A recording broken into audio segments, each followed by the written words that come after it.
Yeah, it's a long list. Let's say recently we were closing on a portfolio, and one of the tenants, the doctors, was concerned about his tax basis, that it would really step up because it's a newer price, right? In that jurisdiction, they charge by sale price, and so he's concerned about that, and kind of threatened to hold up the transaction. So,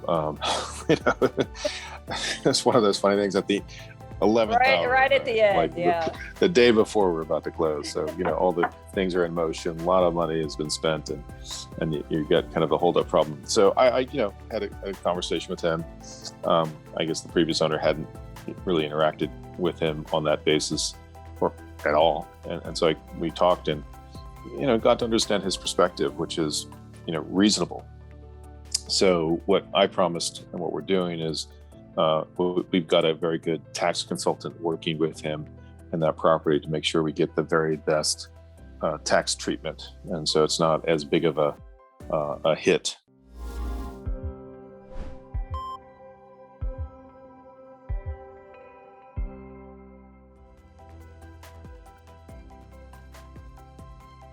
Welcome to this week's episode of the Providers, Properties, and Performance podcast, where I interview David Lynn, who is President and Chief Investment Officer of Healthcare MOB REIT at White Oak Healthcare Finance. And this is the first of a two-part episode where we discuss how healthcare real estate, being a mission-critical, demand-driven asset class, helped it retain its value through the pandemic and will have long-term resiliency in the market.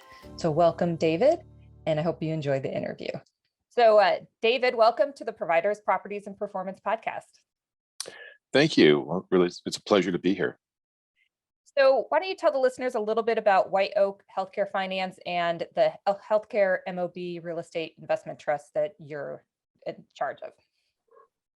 Sure. Yeah. White Oak is a platform, primarily a lending platform with a very large presence in healthcare lending. So I believe we're the second largest healthcare lender in the nation. So different aspects of lending to different aspects of the healthcare industry, including real estate. And I'm an equity vertical on that platform. So we're a private REIT, and our focus is on medical office buildings around the country. And do you invest in other healthcare facilities or just MOBs? Pretty much MOBs, but the occasional other product type, but 95% is MOBs. And you obviously have a depth of experience to draw from. So how did all of your past career experience gear you towards continuing to focus in the healthcare real estate asset class?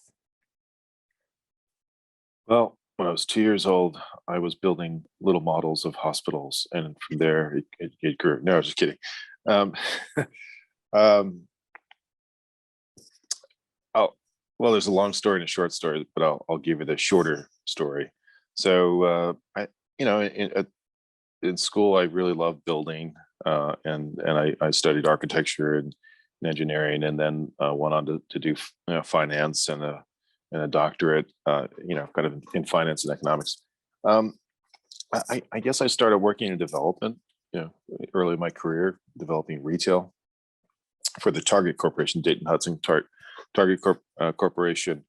And then from there, just did more investment development, and then went over to Singapore in the late 90s to work for a large regional company.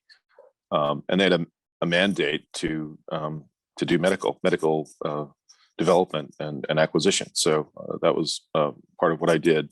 I bought clinics and hospitals around the region, based in Singapore, and investing in countries like Malaysia, Indonesia, Burma, Thailand, and would renovate those and bring new tenants. And it was part of Singapore's regional push to be a regional medical hub. And then coming back to this country, invested in medical facilities at my firms at ING and Clarion Partners. So we invested in medical office buildings and hospitals, and then at Cole, we invested a fair amount in MOBs and biotech, bioscience, and we took that company public, and then started my own firm in 2014 called Everest Healthcare Properties, really with a sole focus on MOBs. What I felt was that format, the MOB format, was becoming, kind of the de facto default physical delivery mechanism, if you will. Things were migrating from the hospital, a very centralized urban hospital, to this outpatient, more extensible format that was, seemed to be becoming healthcare infrastructure, if you will. So very big, very important, mission critical, and I think it's a cool sector too. I mean, working with doctors and healthcare providers in general. I've invested and developed medical buildings for some time, and then started my own small private equity firm with a focus on MOBs. But I really feel like it's healthcare infrastructure. It's a very, I think, a nifty asset class, because you're a part of the healthcare delivery equation, which is about helping people, investing in communities. It's totally ESG, and I like that. And and the doctors and hospitals, the tenants you interact with are pretty amazing and highly accomplished and doing good works. And then the technology is also pretty cool. More and more over the years, I've seen this capital intensity in the MOB format, because you need to do it. You need to be competitive. You need to deliver the latest and greatest procedure, technology, whatever it happens to be. But Da Vinci machine or laser eye machine or an MRI machine, really, really cool stuff. So for all those reasons, I think it was a good sector. I think just there's a Willie Sutton was a famous bank robber in the early 1930s, and was asked, "Well, why do you rob banks?" He said, "Well, that's where the money is." And so in real estate, it's like, why do you do that, this or that sector? Usually demand should be a part of that answer, right? Because there's just big and growing demand in healthcare, from I'm a big believer in demographics, and, we're getting older, and you don't get healthier when you get older. And so it's just a very good supply and demand equation too. Yeah, it's always going to be a need, that people, it's a purpose-based development, I think, a real estate development. People are always going to need healthcare services, even if it's for wellness, and obviously more severe stuff. Or plastic surgery. Yeah. As we get older. Right. We're going to want to look younger. Exactly. No, it's mission critical, but it's also the services that are being offered are expanding too, right? When you think about it, medical care delivery 30, 40 years ago, we don't have we didn't, some of the things that we have now, we couldn't even imagine back then, right? Yeah, totally. I mean, look at certain types of surgery where you don't have to go into the rib cage, right? Non-invasive surgery where you can go up through an artery. I mean, that was unimaginable, right? That's a new service. Many things. So I think as we mature as a society, and as we encounter new maladies and illnesses like COVID, that put that on the list of things you probably need to think about and go to a healthcare provider for, right? Right. Yeah. Hopefully there'll be a little more people going for health and wellness checks, maybe. Yeah, and I think that's a part of the trend too. I think people have become more proactive about their health, and everything indicates that's good for patients. It's good for society. It's good for providers, right? If you know of a problem in advance and can work on it in advance, as opposed to near the end, when it becomes more difficult and almost irreversible, then you're better off, right? So I think that's been a part of it. And I think technology has really helped make it easier over the years. Making appointments, and now telehealth. But I still think you'll always need that physical component to interact and address, examine, and all the things you have to do in person for healthcare delivery, right?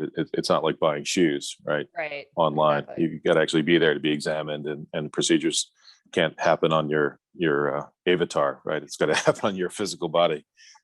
I'd like that though. I know. Send my inventory for that operation. Exactly. I need a new brain. I don't need to recover. Do- But I mean, that's another thing too, is that, surgeries are being able, I mean, you always used to have to go to the hospital for surgeries. And now the hospital's like, we just want the most severe surgeries, and everything else, we want out of Right. the hospital. That's a great point. There's been a migration of services. Things that formerly were very acute, more and more have been done at the MOB level. And I'm amazed, open heart surgery, many types of surgery, brain surgery, knee surgery, back surgery, eye surgery. So almost anything at this point. And that technology has become much more extensible, right? It's been migrating, become cheaper, more flexible. So it's been easier for doctors to buy and put that into their operating environments at the MOB, in the MOB environment. So it used to be, for example, 30, 40 years, let's say 30 years ago, an MRI machine was very big, very expensive. There's kind of one per hospital, maybe even one per city. Now there are many, many options, much cheaper, and many MOBs have them now, or some form of that. And that's true. It's been this product life cycle and product adoption cycle where things start off is really big, really expensive, and they get cheaper and then pushed out to the MOBs. Exactly. And do you see a lot of similarities in the U.S. Healthcare real estate market as you did in Singapore? Is it similar, or is it very vastly different? Singapore, I do. I mean, they do have MOBs as a building type there. They do, but that's unusual. So the MOB trend is still emerging through much of the world, and I think it'll follow the U.S. But there aren't too many countries. It's pretty much in most parts of the world the traditional big urban hospital model, and not too many MOBs. Interesting. And so White Oak Healthcare Finance is headquartered in San Francisco, and then with several offices. But the healthcare MOB REIT, where do you guys focus your acquisition efforts geographically? I guess the feature, which is good, attractive of the space, is that people need healthcare everywhere, right? People get sick everywhere. So not to be flippant, but almost everywhere. So there isn't like the top 5 markets where people only need healthcare in top 5 markets. The other aspect is that most Americans have healthcare insurance, about 90%, right? So you're subsidized to use medical care. So we like cities that are at least 100,000 in population, but we invest in primary, secondary, and tertiary markets. We like to be near a hospital or medical corridor. The other things have a lot in common with other real estate asset types. We like good visibility, good access, parking, purpose-built buildings, Class A and B. I mean, there are literally hundreds of investable markets in this country for MOBs. Yeah, and I find your REIT to be interesting in that, some REITs just are institutional only, but you actually have different segregations for the different type of assets. So you're able to expand your investment, I would say, perspective, where you can do value add or premium core. They just have to meet certain criteria. And then you focus on what exactly that asset type is. Correct. Yeah. I mean, I think, investors want to see that you're doing a lot of work, that you're an operator and you're creating value. So, we do the spectrum of style, investment styles. So from core plus, value add, and even development.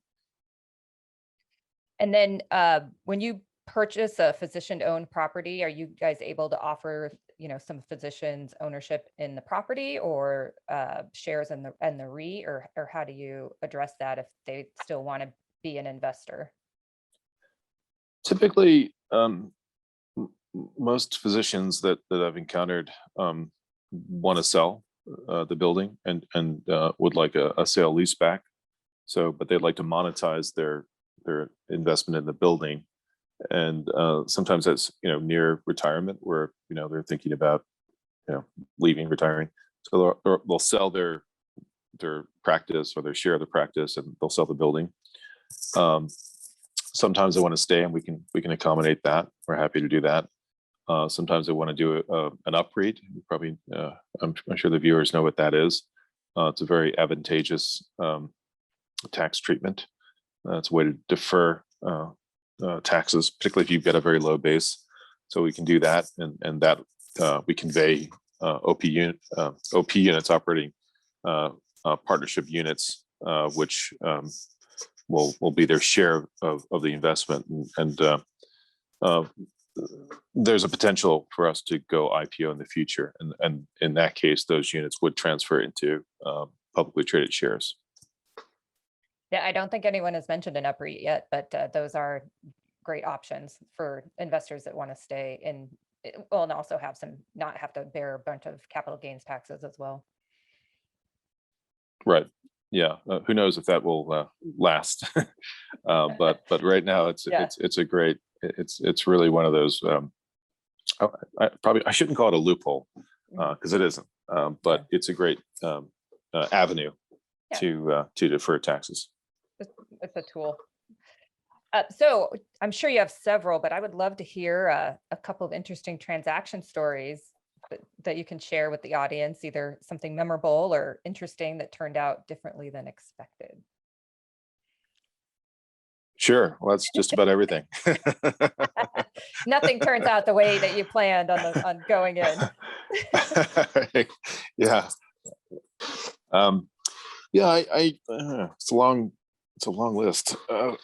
Let's say recently we were closing on a portfolio, and one of the tenants, the doctors, was concerned about his tax basis, that it would really step up because it's a newer price, right? In that jurisdiction, they charge by sale price, and so he's concerned about that, and he kind of threatened to hold up the transaction. So it's one of those funny things at the 11th hour, right at the end, like the day before we're about to close. So all the things are in motion. A lot of money has been spent, and you get kind of a hold up problem. So I had a conversation with him. I guess the previous owner hadn't really interacted with him on that basis or at all, and so we talked, and got to understand his perspective, which is reasonable. So what I promised and what we're doing is we've got a very good tax consultant working with him and that property to make sure we get the very best tax treatment, and so it's not as big of a hit for him. And then also told him about how we do things, how we manage buildings, how we're active managers, we're communicative managers, and we develop a plan for the building, and not everybody does that. So a management plan and a capital improvement plan, right? And I think that kind of was a big deciding factor for him, that we're not just going to sit on the building and passively clip coupons, but we're going to add real value for you and be very responsive as your new landlord. So but that was really, it's always fun, exciting at the very end. So late nights, and I wound up sending a mobile attorney to his home, and then he has two homes, and sent it to the other home, and it was like 10 o'clock by the time they got there. So I got him a bottle of champagne, and I love that. It was fun. So there's a real human dimension to what we do. So that's one. And let's see, everything's unique. In private equity real estate, there's no cookie cutter. I wish it were, but it's a lot of hands-on. It's a lot of nuances. It's a lot of bumps in the road. I should probably think of a deal that I didn't do. There's a large portfolio I was trying to underwrite a few years ago, about $1 billion. So it was a lot of work. And once we got into it, we just really saw that it had some issues, and with vacancy and just some problems. And sometimes the best deal you do is the one you don't do. And so we're very happy we didn't do that deal, and another company bought it, and it really hit their stock price because Yeah. there's some hidden problems in that portfolio, and I think their stock price went from 40 to 6 within 2 years of buying that portfolio, because it was so much work, and there were so many issues. So we try not to buy problems. We try to buy opportunities, and so we tend to be pretty careful in that underwriting phase. Yeah. Well, and also, touring a portfolio like that, I'm sure has some spaces that are being paid on, but are dark, and those are always concerning too. Yeah, I think, the thing that really scares me is when you have an empty MOB building, and some people from other sectors might think, well, you have a nice building, it looks really good, it's in a good location, you'll have no problem leasing that up, right? Mhm. In apartments, for example, if you build a really great Class A building in a really good area with good economy, good job growth, you're going to lease that up, no problem, particularly in this market.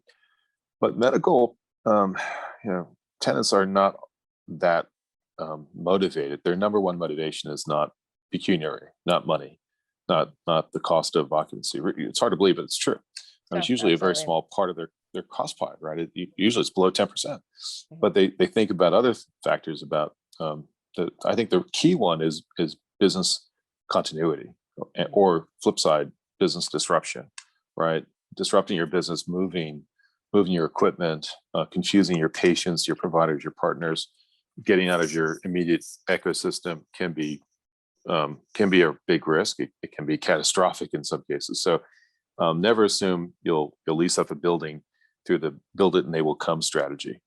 It just doesn't really work in the MOB space.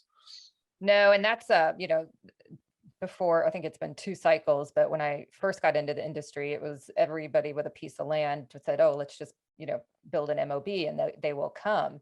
And it can be the perfect piece of land as far as ingress, egress, visibility. But if it doesn't have a medical ecosystem to draw from, if it's too far away from the hospital, if it doesn't have an anchor tenant or anything, to draw other tenants, it will not be successful. I I couldn't have said it better. Thank you. So obviously, when COVID came out, I'm sure you got a lot of calls from tenants saying, "Hey, I need some help." So how did you respond to that? With one word 3 times: no, no, and no. The last one being very emphatic. Actually, I was kidding, but we got one call. I mean, that was it, and then he paid on time, so no delinquencies, and certainly no defaults at all. So it was pretty amazing. That is I was amazing. surprised. First time, or for almost all of us, through a global pandemic, right? There are a few Yeah. of us we're 110 years old. Maybe they're around the Spanish pandemic in 1918. But what do you do? I mean, is the world falling apart? I think a lot of medical tenants see the bigger picture. Mhm. I think most medical tenants are in pretty good financial situations, right? Doctors tend to be pretty conservative and prudent about their businesses and their finances. So I don't think they were worried too much. And that was the first few months. I think we're all deer in the headlights. What's going on? The world might end. Oh my goodness. Yeah. But our tenants didn't panic. So that was like March, April, May, a little bit into June of last year. And then by July, things were waking up. People were going back to the doctor, Yeah. with the new protocols. And every month was better than the last. And then by January, demand was back to where it was Yeah. a year before. When they qualified for the PPP, and I know a lot took advantage of that. Yeah, a lot of people did. And we get updates on their financials, so that helped. But no, I think the MOB space it was a great litmus test about how resilient it in fact is. And has, the I know every dip in the cycle kind of has you change a little bit of your underwriting, but has the pandemic done anything to affect, do you think of other things while you're underwriting new properties? Well, certainly, yeah. We, through the pandemic, it's not quite over. That was a part of our investigation, our due diligence, and our underwriting. What is the impact of the current impact of COVID? What is the potential future impact of COVID? And so, we looked at it very carefully, and typically there wasn't much of an impact.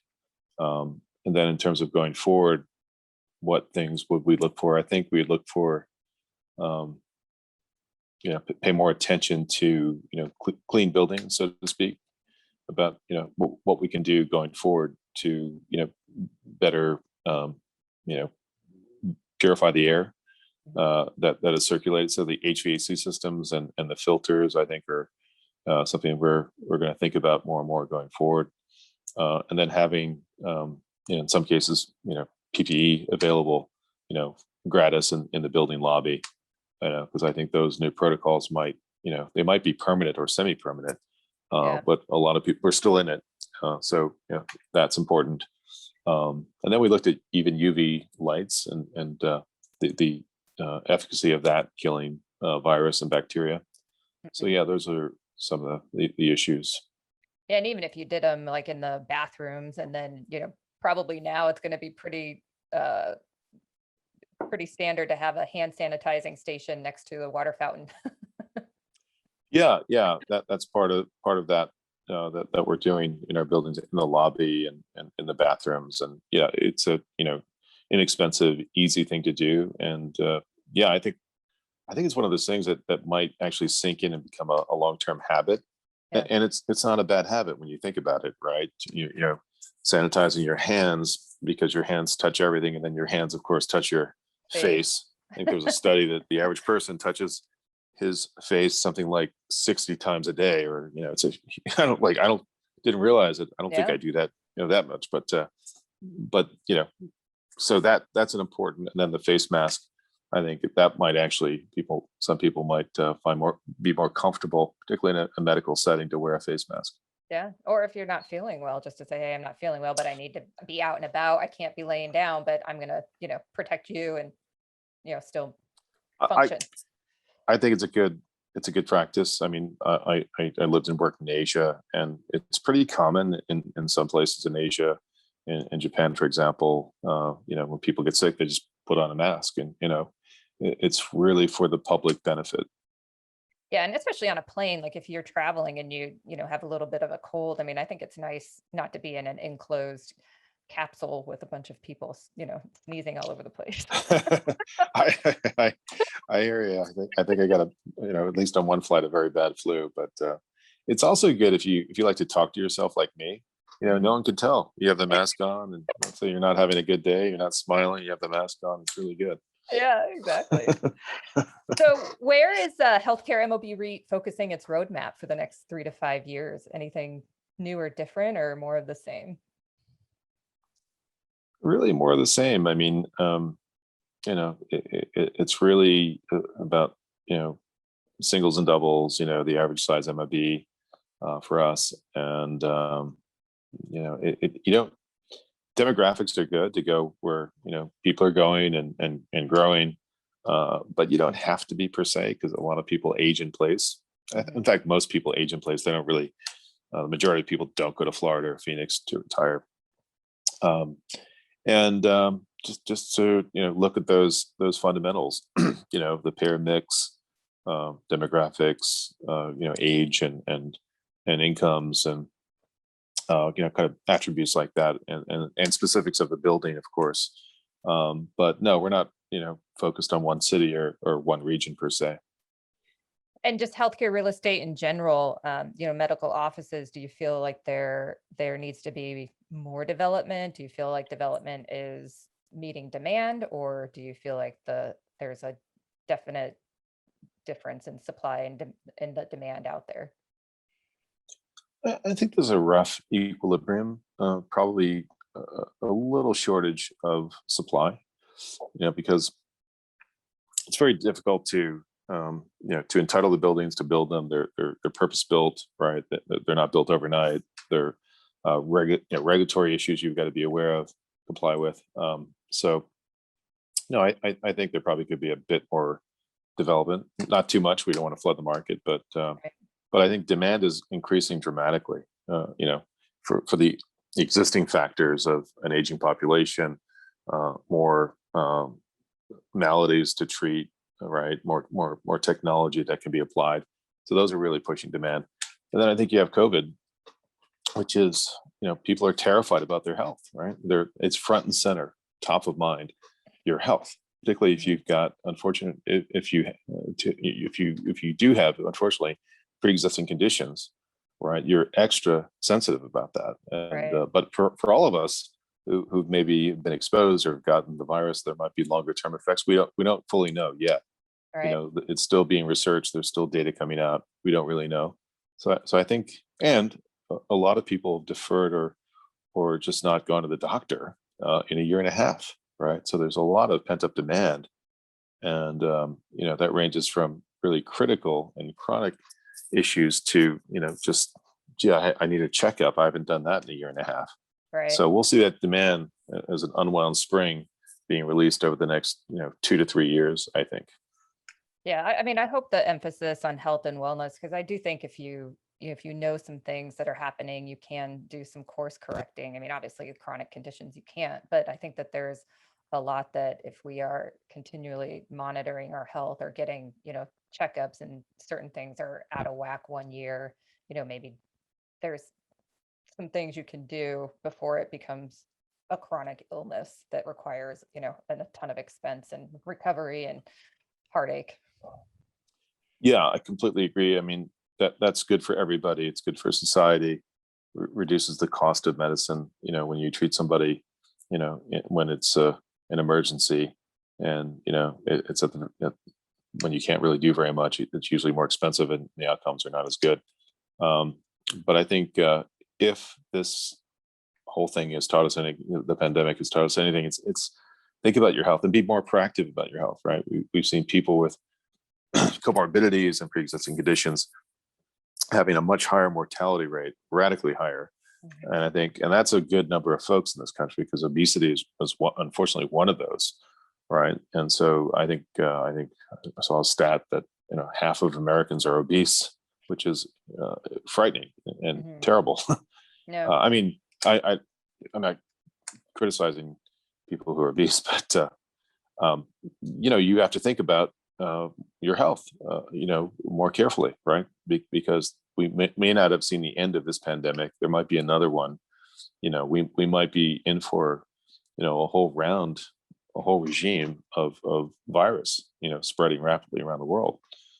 So that could be a good thing, that we think about our health. We're hopefully managing our health better. We're getting more diagnostics, and we're trying to stay healthier. I mean, that's really the bottom line. We're trying to stay healthier. Certain things you can't do, you can't prevent, but even aging, if you have regular contact with your medical service provider, you're going to have more information.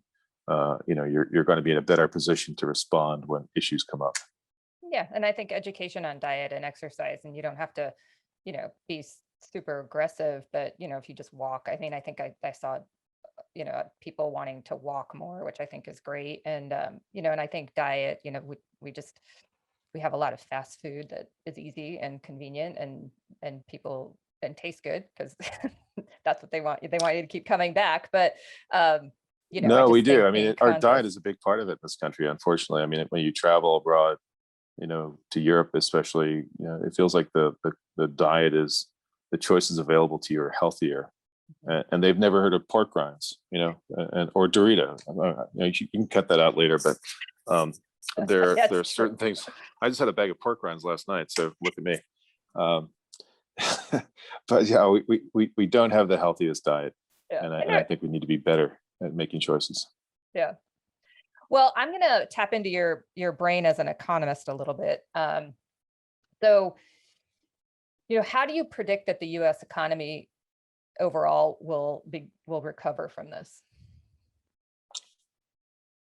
I think it will recover well. I do. I think anytime when you suppress the economy, we had negative growth, extreme negative growth there, because we shut a lot of our economy down, most of our economy down for a long period, for a year or more. You have a rebound, recovery effect. And I think we're going through that right now. There's a big shortage of employees around the country. Many industries are growing very quickly. Construction is growing like wildfire. And so I think the recovery will be strong this year, and I wouldn't be surprised to see +5 GDP growth by the end of the year, or even higher. It's a whole bunch of things. People getting back to work, people spending more money, right? The consumer sector is huge in this country. People investing more because they've deferred or delayed investment for a year and a half. So I think it'll be good it should be a very strong economy, at least for the next 2 years in this recovery mode. And, maybe we'll learn to, another maybe lesson out of this would be there's certain things we have to manufacture here. I think we're a little flat-footed when it came to medical supplies, right? Yeah. A lot of things that we need urgently, but we had to wait because they're being imported from other countries. So yeah, I think we might reshore some medical supply chains because of that, and that'll be a boon for the economy as well. But yeah, I'm pretty sanguine about the prospects for good high growth this year and next year. It should be a very good time for the stock market in general, and the economy in general. There's just a big shortage of workers right now. I keep hearing that. Yeah. Hey, what about the U.S. compared to other economies around the globe? Do you think how do you think we'll compare? I think we'll compare pretty well. I think probably higher than Europe. Europe is usually like a low beta kind of economy, regional economy. I think China will always outpace us. They already had a huge recovery, and they'll probably grow, probably 8-9% or higher this year. In terms of other emerging markets, I think they should do well. I mean, when an economy recovers, it needs a lot of inputs, a lot of raw materials, agricultural materials, metals, energy, lots of raw inputs. So I think that'll benefit the third world. And,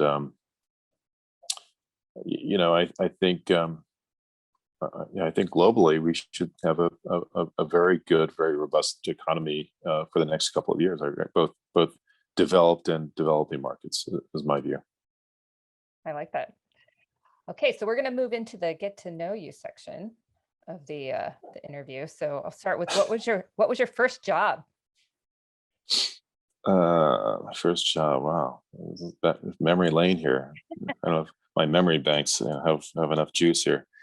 I think it was like doing yard work for a neighbor. I was watching TV and eating ice cream, and a neighbor peeked in the door and said, "You lazy bum, mow my lawn. I'll give you $2." And I think that was my first job.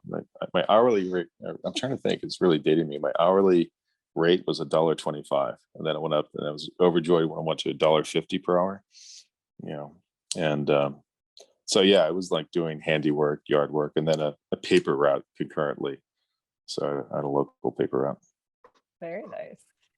So what would you be doing for a living if you were not working in healthcare real estate? I'd be a professional ice cream taster. I think that was one thing I thought a lot about as a kid, and television critiquer. No, I really like what I do. I love investing. I love economics. I love buildings, and I like problem solving. I think earlier on, actually, I was thinking about being an architect, and realized I don't have the drawing skills for that. And something about just being on a board, for days on end, Yeah. working throughout the night. But no, I think that morphed into liking buildings, and then liking investment and development, coming out of that. So what I do now is, I think, it's hard to imagine doing anything different. What's your favorite flavor of ice cream? Now that's a really hard question because I like them all. I really like them all, but Top I guess three. my first love. Okay, chocolate. Okay, I'll be very pedestrian. Chocolate, vanilla, and strawberry. All right. I'm a Neapolitan. The Neapolitan, yeah. I like Some of my that. ancestors come from Naples, so yeah. Very nice. You like the basics, the core. Yeah, yeah. Well, I like the the other flavors too. But yeah, it's good to stick with the basics. What or who are you reading or listening to right now for news, information, or inspiration? A lot of the mainstream media. I'm going to sound very critical here, and you're not NBC or CBS or one of those, are you? CNN? You're not No. one of those in disguise. Okay, so I can speak freely. I'm agnostic to the news media. I mean, the news has gotten a little bit more like entertainment, the mass media, and then I think a lot of people, including myself, have got more news through the internet, media, social media and various websites. So and some that's pushed to me, so it's a little bit more convenient. But I do, read still amazingly. I'll read the Financial Times, AFT, the Wall Street Journal, and I'm an alum of MIT, and so there's some really great magazines they give you as an alum. They send to you about their innovations, about how they look at society, about new technology, about progress, and I find those very inspiring, very informative. So I read those. In terms of books, I used to be a big book reader. I reread one of my books that I wrote a few years ago, and was bored to tears. So don't recommend that. But I'll say,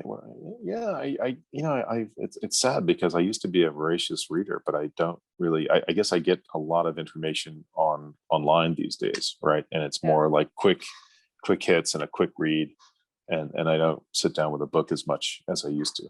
Yeah, audiobooks are good. And then, now if you do get to read a book, for me anyway, I do a lot of my, I would say, technical reading on audiobooks, but then it's nice to have a page turner, but it's for fun. No, actually, come to think of it, I did read a page turner. It was a financial thriller by Stephen Fry. That was pretty good. Oh, nice.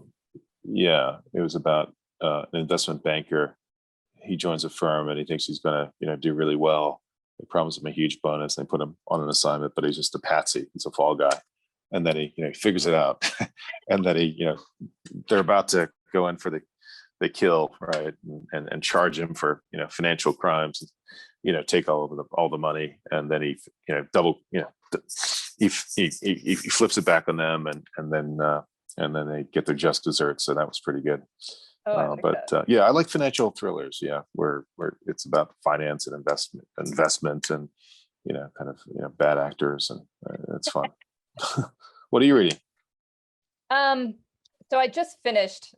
So I finished a book on the history of Wall Street, and but before that, and that one, it took me. I put it down and picked it up for a couple of years, and I'm like, I'm going to finish this, and it's actually really fascinating because while the players have changed, sometimes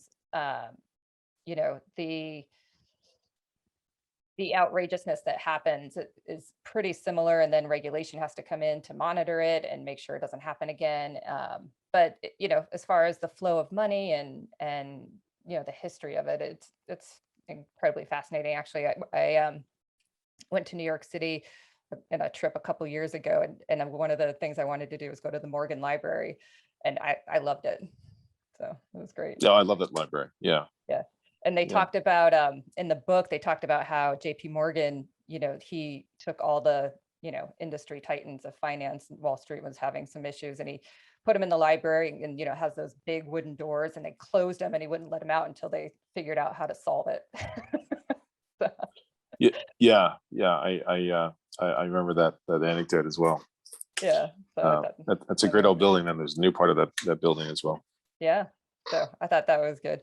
And then, I during a few months ago, for fun, I read Where the Crawdads Die, or or something like that. But I was actually surprised. I ended up staying up till 2 in the morning one night reading most of it, and it was a good read.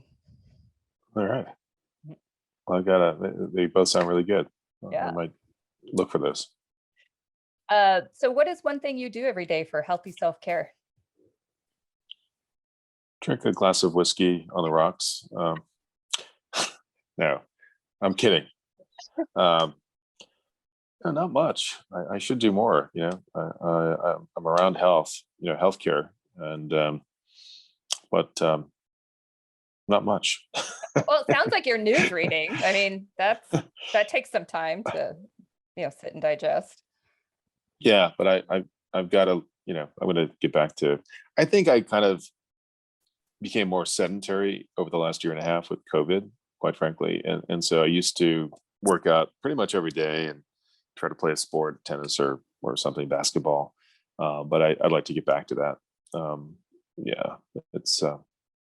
Yeah, I think COVID has not been great for a lot of people in terms of being Yeah. sedentary. Yeah. No, I agree. Yeah.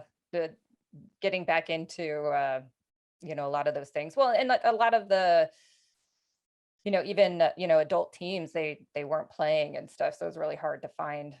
And gyms, some were open, some were closed. It's just kind of a mixed bag. Yeah, I mean, team sports were out. I would play, tennis and basketball, and none of that. I couldn't even go to the fitness center that was closed, and but yeah, a little bit of walking here and there. But I'm trying to get back into it. Yeah. What do you do? I work out every morning, and I get bored quite easy, so I have a variety. But my core is kind of like a cardio with like hit and weights, and then my family wanted a Peloton, but I'm the only one that uses it religiously, which I knew was going to happen, so I was fine with it. But I do that. So I try to do a fair amount of weights and run and bike. And here in Phoenix, Arizona, there's a lot of hiking you can do. And Oh depending on yeah, how much time and how aggressive you want to be, it can be just a half hour easy hike, or you can take an hour and a half and go pretty high up in elevation and come straight down. So yeah. Well, that camelback hike is quite strenuous. it is, yeah. Yeah, that's really close to me, so I can get to it. But surprisingly enough, if you don't want a ton of traffic, you have to go in odd hours, which right now is when it's really hot or when it's dark. So Yeah. Well, dark can be dangerous up there. Don't step on a yeah, rattlesnake or something, or boulder. exactly. Yeah, you gotta have your headlamp with you. So last question: are leaders born or trained? Uh, Nature or nurture? I knew I'd get this question. I think they're trained. I really do. I think anybody could be a leader. I think it's your, you know, a lot of ingredients go into that. Your character, it's your experience, it's your failures, your setbacks, it's your determination. It's your culture. Um, it's a lot of things, and but I think anybody can do it, really. But I think that one of the keys is sticking your neck out, taking responsibility, not running off, behind a rock when bad things happen, and thinking about other people, your company, your team, and and trying to re- respond to problems and failures that happen to everybody. Mhm. Every you know the business world is dynamic, right? And so a lot of things happen, and I think you've got to pivot and trying to find a way to get to the goal line. So no, they're definitely it's learned and it's taught, and you can teach yourself to be a good leader, and you can be really proactive about that. Yeah. And I think when you're young, there are things you can do, like the Boy Scouts, the Girl Scouts, being on teams, being a leader there, being a leader in the classroom, the academics. So there are many ways to develop your leadership capabilities over time. Well, I just heard this statistic because I was talking to somebody with the softball super regionals that are on right now and seeing those super competent women out there. But about 67 or high 60s percentage of college or competitive athletes are leaders when they go into industry, just because they have a lot of confidence and they they've worked. I mean, you don't become a competitive athlete, you don't wake up one day and become a competitive athlete. There's a ton of grind you have to go through in order to get there. It's yeah, and that's a great data point, because it's sort of a simulation. Playing sports is a simulation of life in a way, right? Because you have a problem, you have a team, you've got opposition, you've got a goal, and you'll experience both success and failure, and you've got to learn to deal with both. And if you only have success, you're in a very precarious position, because you will eventually encounter failure and setbacks. Right. And people who don't have that experience need to get it. And you can't read a book and you can't go to a classroom to get that. It has to be in the real world. And the sooner you can start, I think the better, right? The 10,000 hours or more. Absolutely. Yeah. So it's great. Well, thank you, David, for this wonderful interview. I really my pleasure. enjoyed it. Yeah, well, me too. Sorry about my bad corny humor, but you got to introduce levity wherever you can these days. I love it, especially because, you're talking about real estate, and, sometimes you have to, you have to liven it up a little bit. Exactly. Well, this is fun. I really appreciate this opportunity to meet you and speak with you. Yeah, likewise. Thank you.